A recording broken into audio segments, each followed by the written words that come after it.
After winning the qualifying race on Saturday, all eyes were on the returning Jeffrey Hurlings. And guess what? He did not disappoint. He crossed the Foxhole shot line for the second time this season.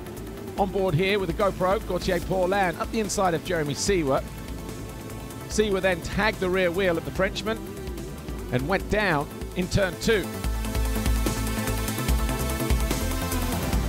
As seen here as well by Severbrilikov. The opening stages of the race saw Hurlings lead the way, but everyone that needed to be up front was well placed. Around the outside of Koldenhoff was Tim Geiser into second. Koldenhoff was into third.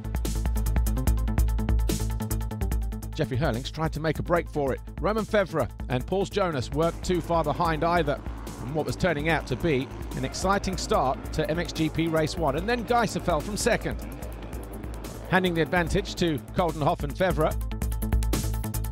The boys in red were not amused.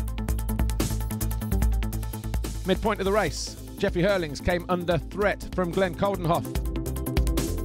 The 259 on the standing construct KTM, fresh off of his double moto win in Italy, was in the mood for picking up more wins. Geiser had to tame his beast of a machine as he tried to keep the front men in check. Anton Gohl on the JWR Yamaha was having a fantastic ride, but then Hurlings hit a wall. The arms started to pump up. Koldenhoff was through, and Febvre was waiting for his turn as well, as he looked to move from third to second. And no sooner had the Yamaha found his way past the KTM, the Honda and the Husqvarna of Geiser and Jonas were also past the Bullet, who now sat in 5th place. Gauthier Paulin stalled his motor, but he would redeem himself with the 6th, partly because of this. Hurlings crashed, took out Jonas inadvertently, radiator fluid spilling out of the side of that Monster Energy Wilvo Yamaha. Hurlings would retire, Jonas would come home in 12th. But on the final lap, Romain Febvre closed in on Koldenhoff as they battled over the lead.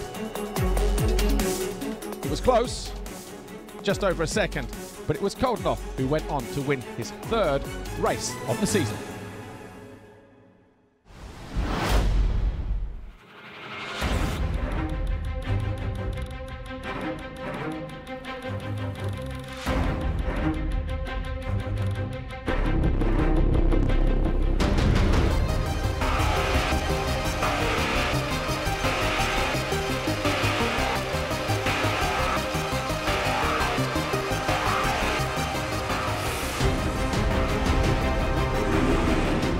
Gauthier Paulin got a great jump out of the start, but it was only good enough for 9th by the time he ended the 1st lap. Romain Febvre grabbed the 3rd Foxhole shot of the year though, as he led Tim Geiser and Jeremy Seewer around the first few corners. Another good start for the 41 of Paul Jonas and the number 4 of Arno Jonas. The track by now rugged, hard, loose, slick. 100% concentration needed at all times, but the winner from race 1, Glenn Koldenhoff, was lurking right at the back there in around 7th, 8th position towards the end of the 1st lap. Jeremy Seewer felt the wrath of the number 41 of Paul Jonas as he carved his way up into 4th place, but all eyes on this battle at the front of the field between Febvre and Geiser.